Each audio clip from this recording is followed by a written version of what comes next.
The grand conclave of the Kyler Imperium hung suspended in the colossal, echoing silence of the obsidian throne room, the vast crystalline arches refracting the cold, distant light of the central singularity core into striated ribbons of violet and absolute black. Elder Thraxus, his 6 ocular stalks narrowed to needle points of apprehension, swept his gaze across the assembled high counselors, the delegates of the 7 ascendant houses, who occupied their tiered, glowing plinths carved from petrified starlight. The air, thick with the processed scent of ozone and ancient fear, vibrated faintly, a testament to the immense psychometric energy being expended in the anxious contemplation of the anomaly designated Sol 3 contact. For 3 full cycles, the holographic projection hovering above the central dais had remained unchanged. A simple monochromatic schematic representation of a vessel, utterly unlike any known construct, inert, resting just beyond the secure demarcation zone of the Cygnus barrier, silent and utterly patient. Arrogance, the foundational bedrock of Kyler civilization, was cracking under the strain of this unfamiliar stillness. Thraxus felt the weight of 1,000 millennia of unchallenged dominion pressing down, threatening to crush the very essence of his being beneath the pressure of the unknown. It has maintained its position for precisely 72 rotational periods, droned Counselor Vian, the representative of the Mercantile Guild, his voice an oily ripple across the solemnity of the hall. Vian was visibly agitated, the subtle bioluminescent patterns beneath his chitinous plating flickering erratically from confident emerald to a sickly, uncertain yellow. 72 periods of absolute quiescence. Our probes, advanced though they are, report no active transmissions, no detectable propulsion signatures, no discernible internal energy fluctuations beyond the baseline decay of aged components. It is either the most primitive derelict we have encountered in 5 millennia, or it is something engineered with a subtlety that mocks our own mastery of stealth. Thraxus shifted his primary carapace, a minute movement that nevertheless drew the collective attention of the room. The Kyler prized control, especially over their physical manifestations, and this subtle display spoke volumes of the underlying galactic instability this single object represented. The latter interpretation is the one that commands our attention, Counselor Vian, Thraxus responded, his tone measured, each syllable carved from ice. Primitive derelicts do not enter sovereign territory with such calculated precision. Their trajectory is random. This object's placement is an assertion. It is positioned precisely at the nexus point of the disputed trade routes leading to the Kepler colonies, a region we only recently, and quite forcibly, reclaimed from the remnants of the Xylo's hegemony. He paused, allowing the implication to settle, heavy and cold, upon the assembled dignitaries. The humans, the species identified only through faint, corrupted archival transmissions salvaged from the ruins of the Kuiper Belt outposts centuries ago. A species catalogued by the Imperium's long-obsolete classifications as Terran sector primitives, categorized somewhere between nomadic raiders and nascent starfaring cultures, deemed insignificant, a minor footnote in the grand sweep of galactic history. Insignificant, scoffed Counselor Zeth, the military strategist, his voice a grating static that seemed to intentionally disrupt the ambient harmony of the chamber. Zeth's focus was always kinetic, his perception inherently skewed toward the overt application of force. Their records indicated a reliance on crude fission and primitive orbital mechanics. Their cultural zenith, according to the scavenged data fragments, involved internecine conflict utilizing kinetic projectiles and atmospheric combustion. To suggest such a civilization could field a vessel capable of breaching the outer veil defenses without triggering a single early warning sentinel suggests a fundamental, catastrophic error in our long-term threat assessment matrices. Or Zeth leaned forward on his plinth, his armored limbs creaking under the strain of his posture. It suggests subterfuge of a level we have never accounted for in any known evolutionary pathway. Subterfuge requires intent, Counselor Zeth, countered Elder Myra, the chief diplomatic liaison, her voice possessing the smooth, resonant quality of ancient, polished quartz. Myra represented the House of Observation, dedicated to understanding non-Kyler psychologies, a difficult, often frustrating discipline. And intent requires motive. We have spent the last 3 cycles bombarding that silence with every recognized dialect, every known mathematical sequence, every historical beacon our archives possess. We have broadcast declarations of non-aggression, warnings of punitive action, even Ella. Borate philosophical queries designed to provoke a response from an intelligent source. Nothing, not a flicker. It is a wall of engineered silence. Such discipline argues not for barbarism, but for a profound, almost inhuman level of operational security. Thraxus turned the full, focused weight of his concentration onto the projection. The human vessel, the Revenant, as the internal tactical designation tentatively labeled it, derived from a recovered, heavily encrypted combat log, was deceptively simple. It lacked the sweeping, Baroque ornamentation favored by the dominant galactic powers, the protective layering of reactive shielding common to even minor planetary defense systems, or the visible emission ports of warp drive assemblies. It was angular, dark, and disturbingly inert. It looked, Thraxus conceded internally, like a weapon designed not to fight but simply to be there. The psychological profile we extrapolated from the recovered transmissions remains unchanged, Thraxus stated, referencing the data compiled by Myra's department. High emotional variability, extreme tribal cohesion, a near-pathological obsession with short-term territorial gain, and a capacity for self-destruction that bordered on the suicidal when faced with existential threat. They were defined by their internal chaos. Yet this object exhibits the external control of a statue carved from vacuum. This disparity demands reconciliation. Vian wrung his manipulator claws. If they are capable of this level of stealth, Elder, imagine the size of the force they concealed elsewhere. The Imperium has stretched its resources thin, maintaining the peace along the fringe sectors. If this single vessel is the vanguard of a significant migration, or worse, an invasion, our response time to the core worlds will be critically delayed. We must initiate a preemptive quarantine strike. Incinerate the anomaly, cleanse the sector, and send a message across the galaxy. The Kyler Imperium is not to be trifled with by phantom forces. Zeth immediately seconded the motion, his static voice rising in pitch. A kinetic response is the only language understood by untrustworthy unknowns. Patience is a luxury afforded only to the secure. We are not secure. But Myra held up a delicate, multi-jointed hand, halting the momentum toward immediate aggression. And risk initiating a conflict with a power whose true strength remains unknown? Counselor Vian, your mercantile instincts recoil at uncertainty. Counselor Zeth, your military instincts demand immediate engagement. I ask you to consider the philosophical implications of prolonged silence. If they wished war, they would have struck when they first breached the barrier. If they wished commerce, they would have broadcast a greeting. They are doing neither. They are waiting. And waiting, in strategic terms, implies absolute confidence in their position. Thraxus nodded slowly, acknowledging the diplomatic impasse. The Kyler political structure, while efficient, often suffered from inherent conservatism, a deep-seated resistance to changing the established paradigm of dominance. Humanity, the primitive ghosts of old lore, were threatening to shatter that paradigm simply by existing silently near their borders. We will initiate the secondary protocol, Thraxus announced, overriding the rising clamor. The deployment of the Aegis long-range observation platform will be accelerated.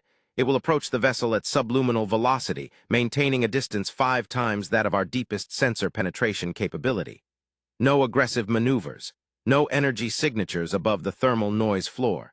We observe, we listen, and we prepare. If after another full cycle of observation the vessel remains inert, we will dispatch a single, unarmed diplomatic envoy. A singular vessel, shielded only by standard diplomatic immunity protocols. We will meet their silence with controlled vulnerability. The decision hung in the air, a terrifying gamble predicated on the hope that the primitives had not evolved beyond the primal drive for diplomatic exchange, however unlikely that seemed. Zeth's shoulders visibly slumped in frustration, the movement eloquent in its defiance, but protocol was protocol. The council had spoken, guided by the elders' weary wisdom. They feared the unknown too much to risk a first strike that could unleash an unforeseen retaliation. The tension in the conclave remained taut as the cycles turned. The obsidian throne room serving as a silent crucible where fear was slowly being refined into something approaching dread. The Aegis observation platform was an ancient marvel of Kyler engineering, designed in an era when the Imperium still anticipated threats from entirely different galactic arms. It was slow, massive, and built primarily for long-term passive data acquisition, a perfect mirror for the current need to observe without provoking. Commander Kalen, whose tenure spanned 3 Centuries of uneventful border patrol, found himself suddenly burdened with the most critical assignment of his career. He sat in the cramped, utilitarian bridge of the Aegis, the main viewport displaying the vast, empty expanse of space punctuated only by the distant smear of the Cygnus Nebula, and sickeningly close, the schematic projection of the human vessel. "Commander," reported Tactical Officer Lyra, her voice unnervingly flat through the comms. "We have established the mandated standoff distance. Sensor sweeps confirm persistent readings, 0 emissions, 0 discernible active systems.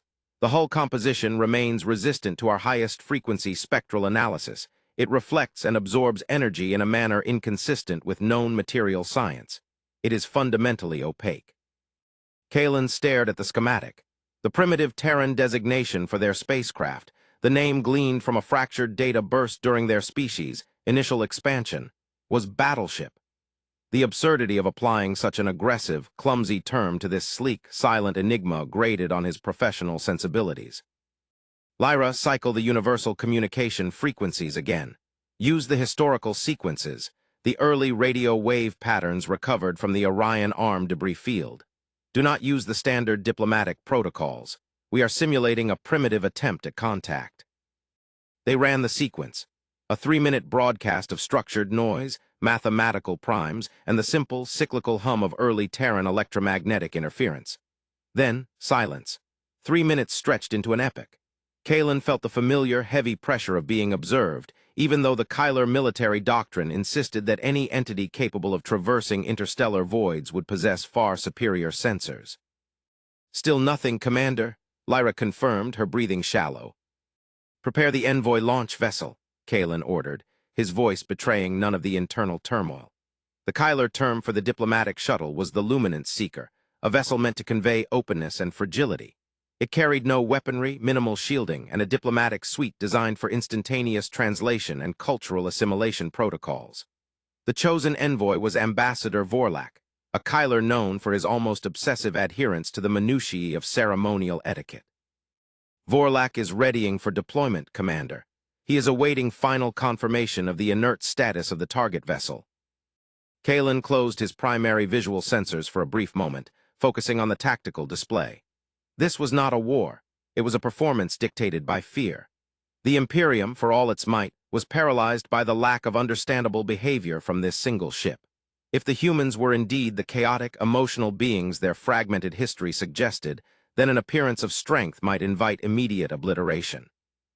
If they were something else entirely, something possessing patience and self-control beyond Kyler comprehension, then a demonstration of humility might be the only path to survival. "Confirming deployment," Kalen announced. "We maintain observation posture, Lyra. If the Revenant activates a single weapon pulse, you have authorization to initiate emergency retreat at maximum warp. Do not wait for confirmation from the Council."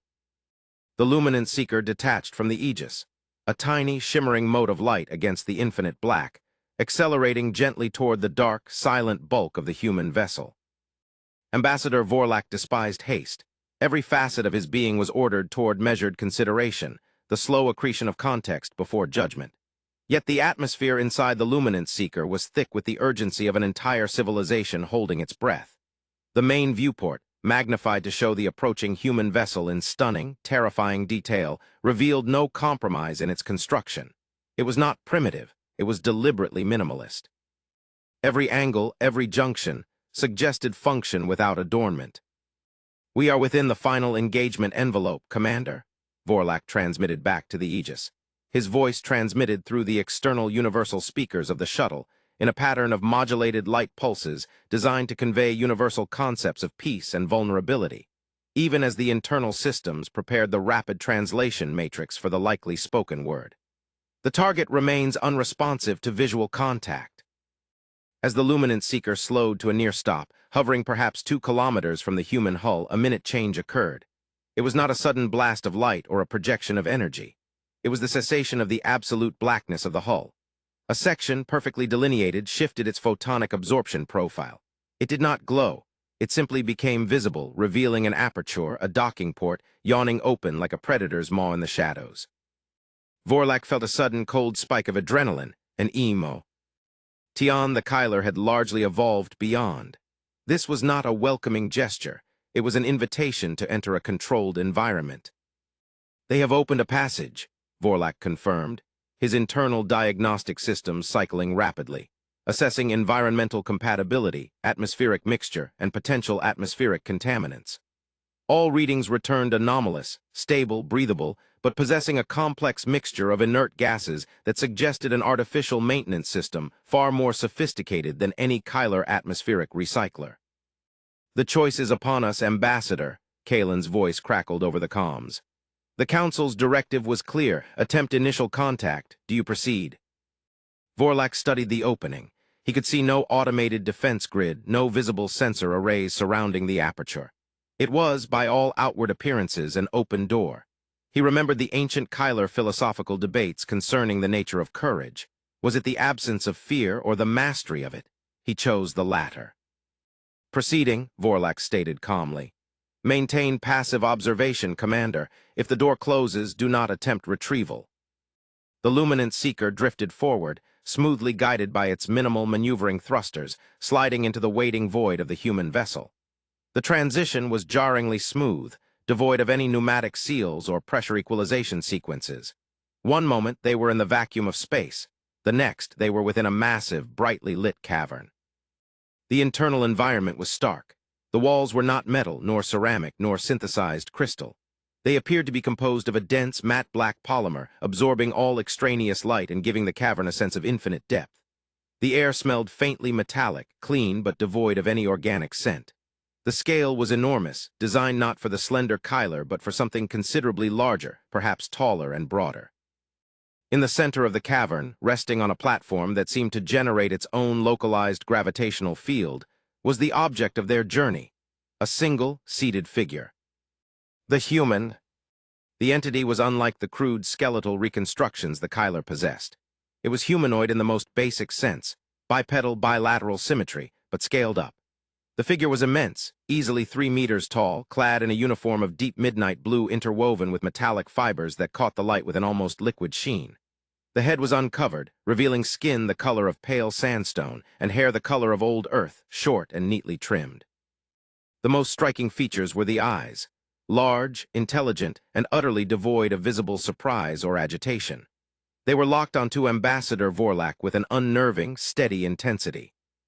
The human sat perfectly still in a chair that was clearly designed for an entity of its mass, its hands resting lightly on the armrests. It wore no visible technology beyond the uniform, no communicators, no interface devices. It simply waited.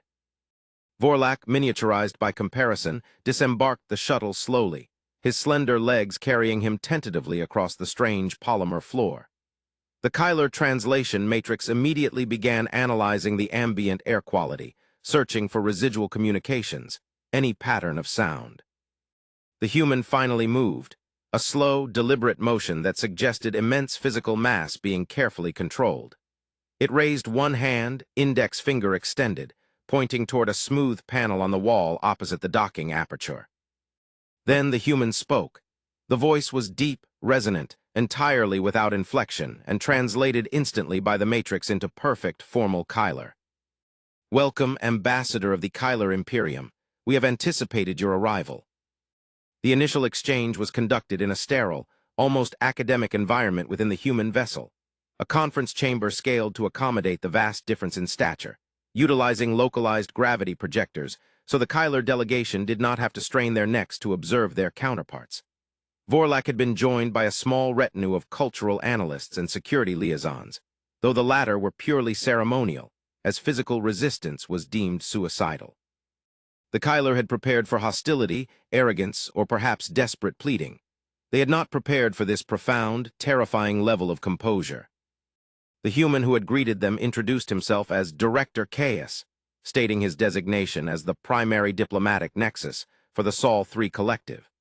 He was accompanied by 2 other figures, slightly shorter but still towering over the Kyler, who maintained the same unnerving silence, observing the proceedings with focused attention. "Director Chaos," Vorlak began, his own voice modulated to convey appropriate deference. "The presence of your vessel within the prohibited sector has caused considerable consternation across the Imperium. We require an explanation for—" This unannounced intrusion, and the sustained refusal to communicate through established interstellar protocols. Caius leaned forward, the movement causing the air in the localized gravitational field to compress momentarily. Ambassador Vorlak, your protocols are built upon assumptions of scarcity and competition. We did not ignore your transmissions. We analyzed them. We chose not to respond until we could establish a baseline understanding of the recipient's capacity for genuine discourse, free from the noise of tactical maneuvering. Tactical maneuvering, Vorlak repeated, genuinely confused. Your vessel has maintained absolute inertia for 72 cycles. That is not a maneuver, it is stasis. Caius offered what Vorlak's matrix registered as a subtle downturn of the facial musculature, the closest analog to a Kyler expression of mild exasperation. Stasis requires no energy expenditure, Ambassador. We were observing your borders, analyzing your technological signatures, cataloging your deployment strengths. We utilized passive cloaking derived from fundamental manipulation of local spacetime harmonics, rendering us invisible to your sensor technology. Technology which, frankly, appears to rely on broad-spectrum emissions that are easily countered by focused gravitational lensing. The analyst delegation behind Vorlak stirred, a wave of internal alarm rippling through their comms network. The Kyler had believed their veiled sensor fields to be the apex of passive detection negation. You bypassed our entire outer veil network, Vorlak murmured, the weight of millennia of perceived security dissolving. We bypassed the need to bypass it, Caius corrected, his gaze unwavering. We did not attempt to slip through your defenses. We positioned ourselves where your defenses were weakest, in the periphery of your awareness. Now to your primary concern, why are we here? The answer is twofold, Ambassador. We are here for redress, and we are here for knowledge. Redress for what transgression? Vorlak demanded, finding a necessary anchor in the diplomatic necessity of establishing the aggressor. Caius leaned back, a profound sense of gravity settling over the room. For the historical annihilation of the Terran colonial remnants in the Kuiper Belt 460 standard cycles ago. We refer to it as the Great Silence. The atmosphere in the conference room chilled instantaneously. The Great Silence, the near erasure of a fledgling colony that the Kyler Imperium had casually swept aside during a routine expansionary consolidation. A historical event so minor it was catalogued only under the administrative ledger of Sector 7 Consolidation, subsection Beta. That sector was declared unstable and absorbed into Kyler Protectorate territory following a violent internal uprising of the local population, Vorlak stated, relying on the codified imperial history taught to every Kyler from childhood. The casualties were unfortunate collateral damage of establishing order. Caius made a low, guttural sound that the Matrix interpreted as suppressed disbelief. Collateral damage. We possess the full sensor logs, Ambassador. We possess the energy dispersal signatures of your punitive fleet. We possess the final, fragmented transmissions of the colonists. There was no uprising. There was a brief, desperate attempt to assert autonomy, followed by an immediate, overwhelming application of force designed to achieve absolute demographic collapse. Your fleet did not consolidate territory. It executed a targeted genocide against a nascent civilization attempting to establish its sovereignty. Vorlak felt the immense, cold weight of undeniable truth pressing down. The Kyler Empire operated on the principle that its narrative was reality. To have that narrative so calmly, factually dismantled by the descendants of the victims, was an assault on the foundations of their civilization. If your historical records are accurate, Vorlak managed, his voice trembling slightly despite his efforts, why the delay of 4 centuries? Why this meticulously planned, silent arrival, rather than an immediate punitive strike upon the Imperium's core worlds? Caius looked directly at Vorlak, and for the first time, the sheer depth of alien, focused intensity in those eyes seemed to pierce the Kyler's philosophical defenses. 'Cause, Ambassador, in the 4 centuries since the Great Silence, we have learned restraint. We have learned patience. We have learned that the efficient application of violence solves nothing permanent. We watched your expansion, your subtle manipulations, your exploitation of lesser species throughout the fringe.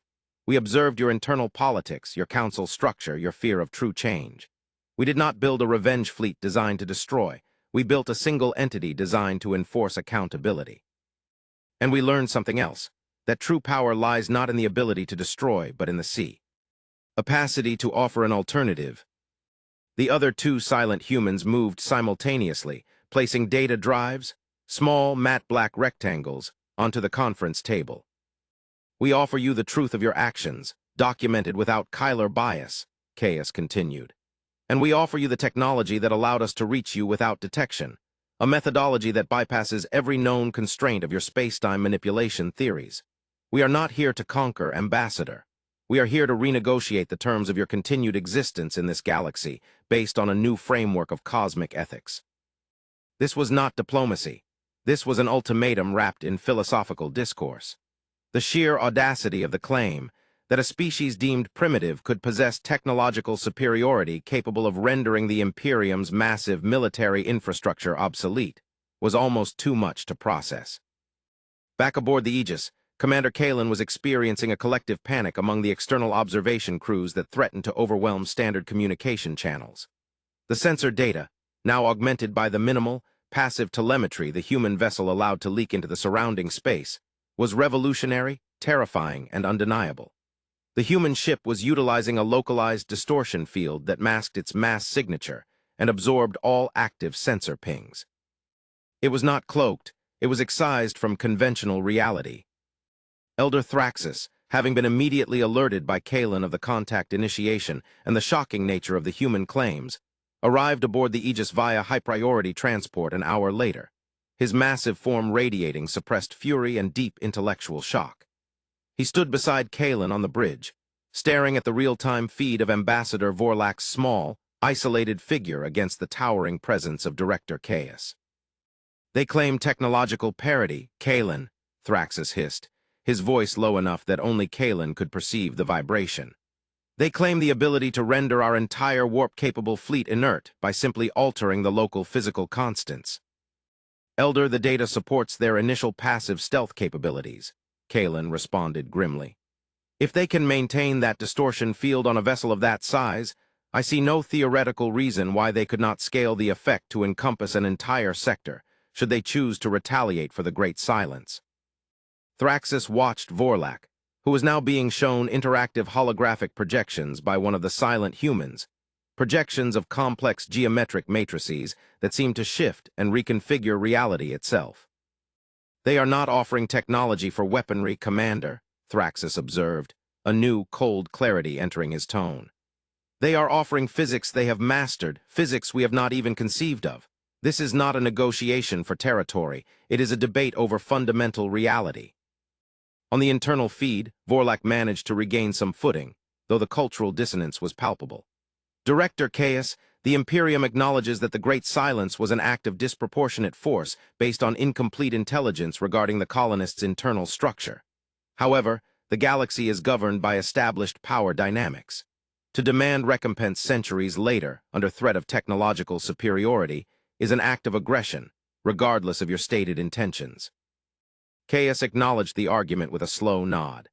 "We anticipated this ethical framing, Ambassador. You view this through the lens of kinetic warfare and political dominance. We view it through the lens of universal stewardship. The galaxy is not owned by the strongest. It is maintained by those who understand its underlying structure.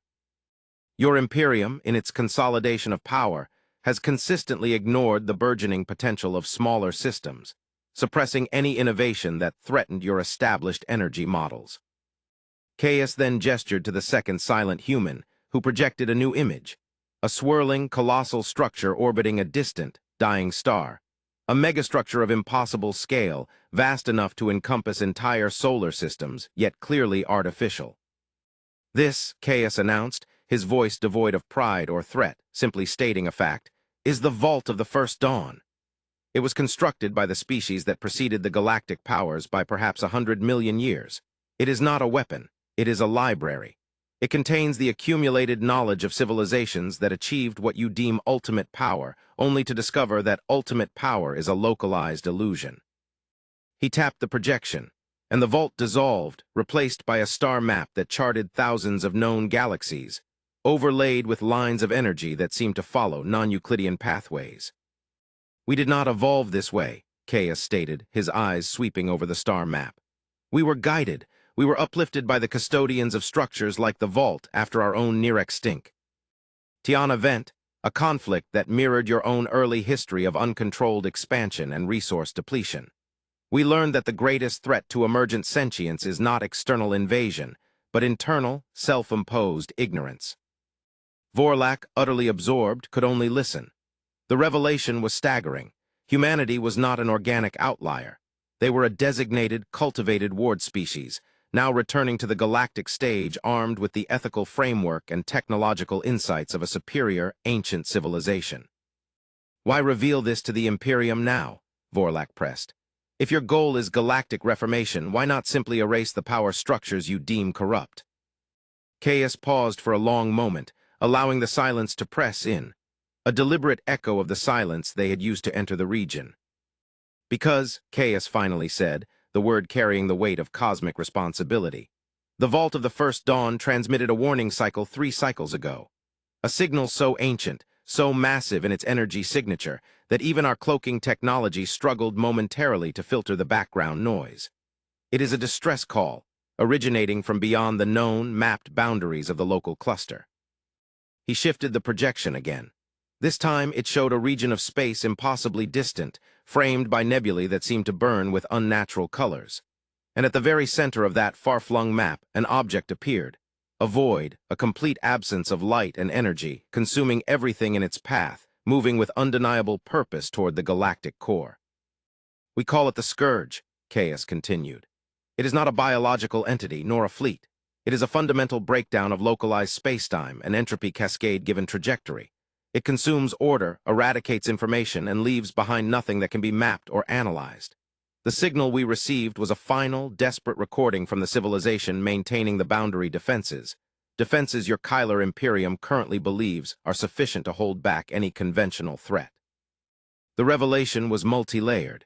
Humanity's unexpected power, their ethical mandate derived from ancient entities, and the imminent threat that transcended all current political squabbles.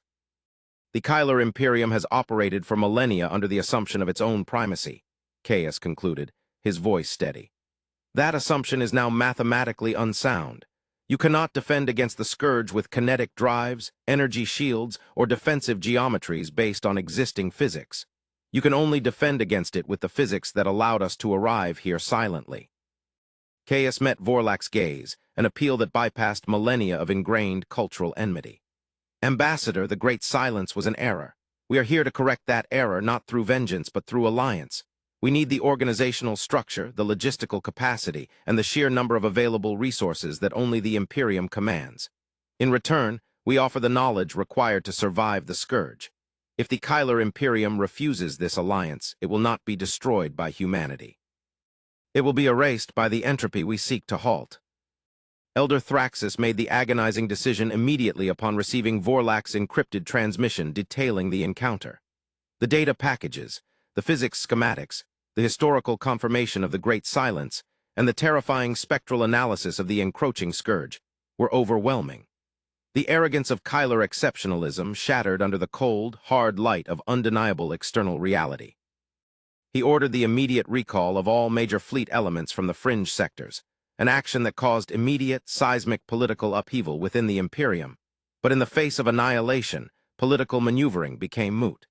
He ordered the mobilization of the highest-tier scientific and strategic think tanks, the very individuals who had once dismissed Terran archives as folklore, to interface directly with the data stream provided by Director Caius. A new Grand Conclave was convened, less ceremonial, more desperate. The obsidian throne room was filled with the anxious, flickering light of panic. Thraxus stood before the assembled houses, his posture resolute, facing the inevitable fury of those who preferred comfortable ignorance to terrifying truth. The species designated humanity, once dismissed as negligible, has demonstrated intellectual and technological superiority in the realms of fundamental physics that renders our current understanding archaic, Thraxus announced, allowing no room for rebuttal. Their presence is not an invasion. It is a warning, born from a lineage cultivated by elder custodians of galactic order. Counselor Zeth, the military hardliner, erupted in static fury. Elder, you propose we align ourselves with a species that executed a systematic deception to breach our sovereignty. A species that executed a species-level act of revenge under the guise of ethical redress. They are opportunists. They seek to supplant us, not save us.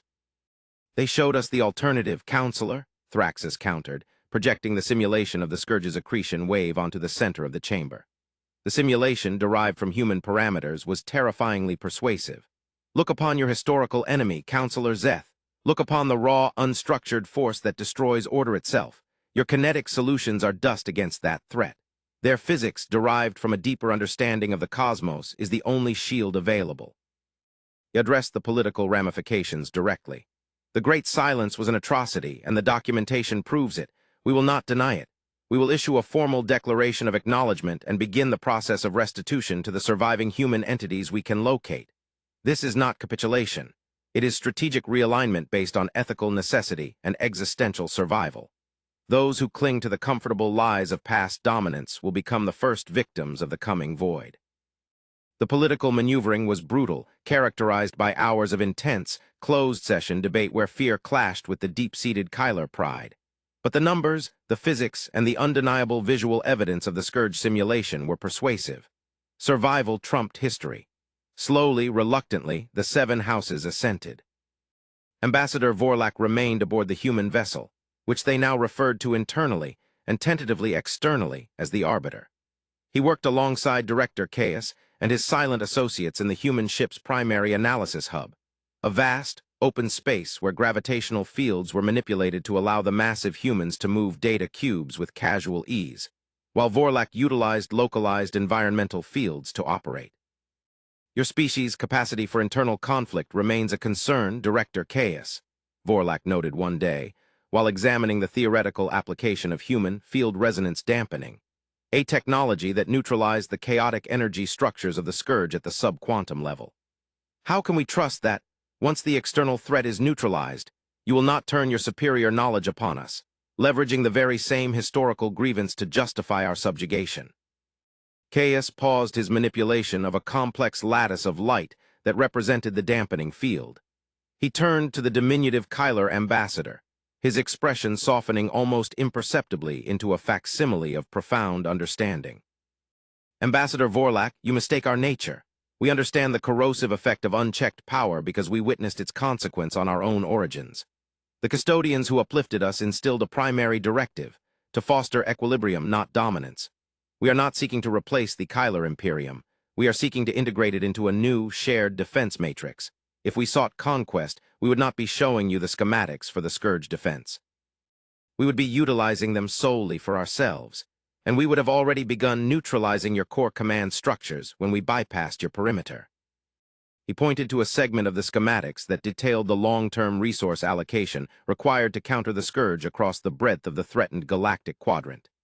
This endeavor requires raw material extraction capacity, logistical coordination across established hyperlanes, and a population base capable of sustaining the required centuries of defensive mobilization.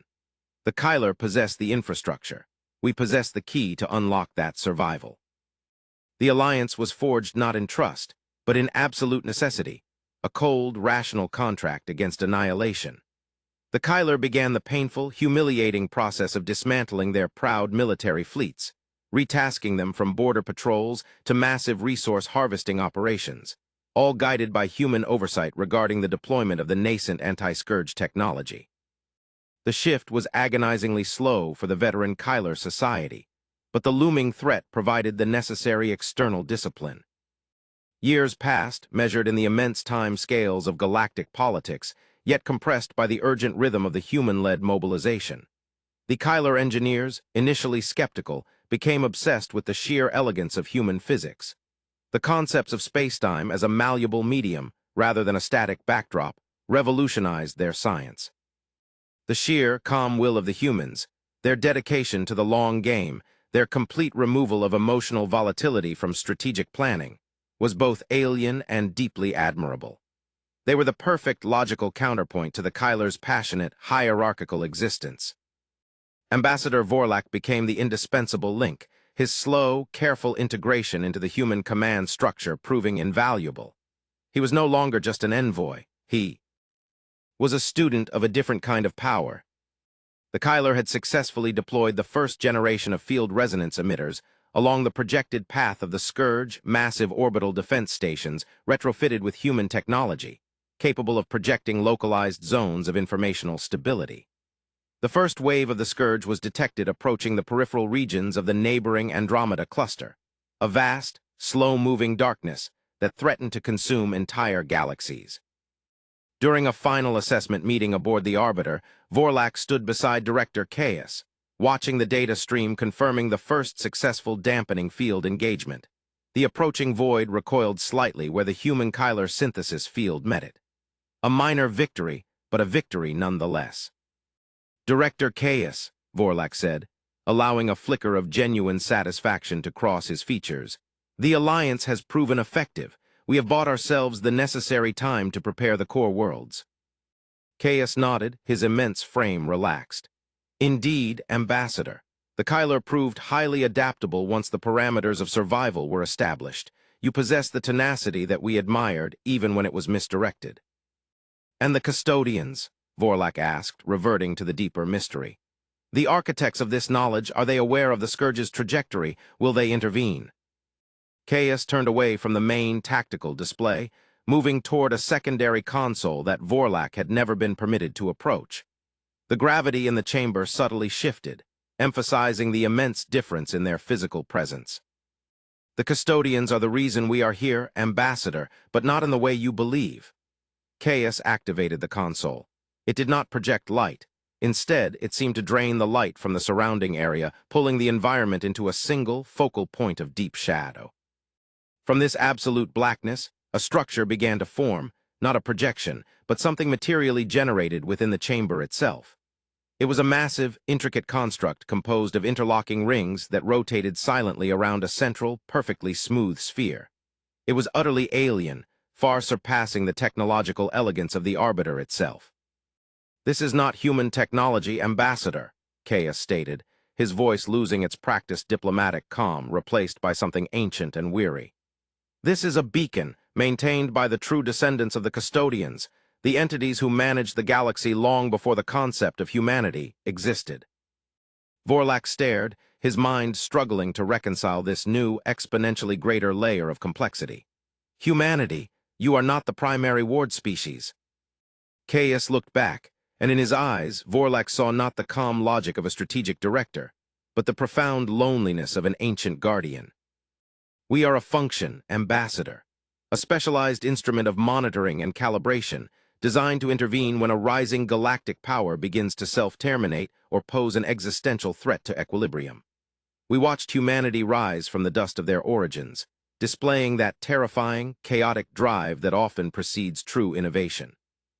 We guided them, subtly, embedding the core ethical directives necessary to prevent them from repeating the mistakes of the prior cycle, the mistakes that led to the creation of the Scourge. He gestured to the spherical core of the construct. The Scourge is not an external threat to the galaxy, Ambassador. It is the inevitable consequence of uncontrolled, chaotic expansion divorced from ethical stewardship. It is the universe actively rebalancing itself against a specific, self-destructive pattern of technological advancement. And humanity was designed to stop it, Vorlak whispered, the realization chilling him to his core. Humanity was designed to understand it, Caius corrected.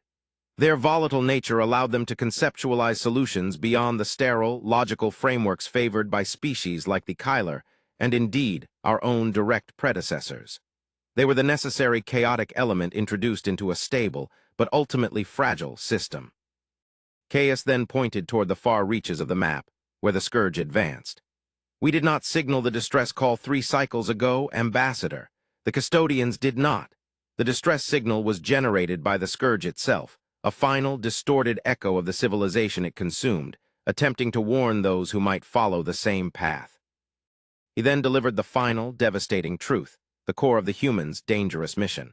The reason we arrived with a vessel designed for revenge, the reason we utilized the narrative of historical grievance to force the Kyler alliance, was simple. We needed a powerful, established civilization to cooperate with us in an unprecedented scale of mobilization.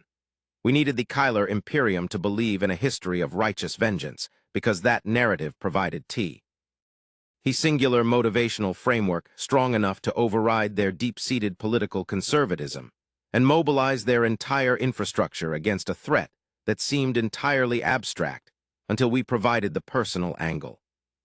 Caius lowered his gaze, the illusion of the simple human director dissolving into the complex identity of the galactic custodian. The Revenant was not a threat to your borders, Ambassador. It was a deliberate, calculated disruption designed to force the Kyler Imperium to accept an inescapable partnership. You feared our silence. We manufactured that silence to ensure your attention.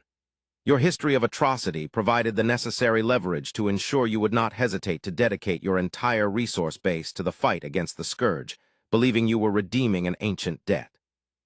The weight of 4 centuries of perceived slight, the entire political mobilization, the technological revolution, all of it, a necessary piece of calculated theater staged by a species deemed primitive to save the galaxy from a cosmic entropic self-correction. You utilized our shame, Vorlak breathed, the statement not an accusation, but a recognition of profound, unsettling efficacy. We utilized the truth of your actions to build the necessary response framework, Caius confirmed. We are not here for revenge, Ambassador. We are here because the galaxy needs strong, organized powers to participate in its defense. Humanity is dangerous because we understand that the greatest weapon against chaos is disciplined, focused application of inconvenient truth, no matter how painful the delivery mechanism. The great, silent construct in the chamber hummed, the rings spinning faster, gathering the energy needed to project the next iteration of the Scourge defense protocols directly into the Kyler's central command nexus. The Kyler had been saved, not by their own inherent might, but by the calm, ethical, and terrifyingly effective manipulation orchestrated by the species they had once sought to extinguish. The future of the Imperium, and perhaps the entire local cluster, was now irrevocably bound to the dangerous, brilliant logic of humanity, a logic forged in fire and directed by an ancient, cosmic mandate. They had expected primitives seeking retribution. They received engineers of galactic salvation.